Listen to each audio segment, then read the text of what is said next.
l'IA peut te révéler une vérité que tu refuses de voir. Au départ, tu lui demandes simplement de résumer tes idées, corriger un texte ou organiser ta journée.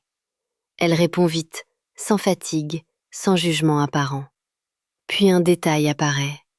À force d'analyser tes mots, elle repère tes habitudes.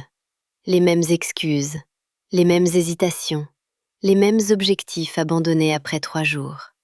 L'IA ne lit pas ton âme, elle lit tes traces, ton vocabulaire, tes décisions, tes horaires, tes contradictions.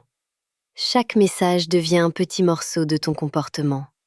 Et le plus troublant, c'est qu'elle peut parfois prédire ton blocage avant même que tu le reconnaisses. Pas grâce à une intuition magique, mais grâce aux répétitions que tu ne remarques plus. Tu crois utiliser un outil. En réalité, tu vis tant un miroir fabriqué avec tes propres données. C'est là que tout change. L'IA ne montre pas seulement ce que tu fais. Elle peut mettre en évidence l'écart entre la personne que tu annonces vouloir devenir et celle que tes actions décrivent réellement. Elle peut révéler que ton manque de temps ressemble souvent à un manque de priorité, que ta recherche de perfection cache parfois la peur de commencer, que tes distractions suivent un scénario parfaitement prévisible. Mais ce miroir n'est pas neutre. Il dépend des informations que tu lui donnes, des biais de ses créateurs et de la manière dont tu interprètes ses réponses.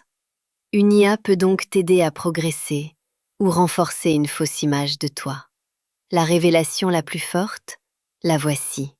Ton futur assistant connaîtra peut-être tes réflexes mieux que tes proches. Et si tu lui demandes toujours de penser à ta place, ce miroir finira par devenir ton cerveau de secours.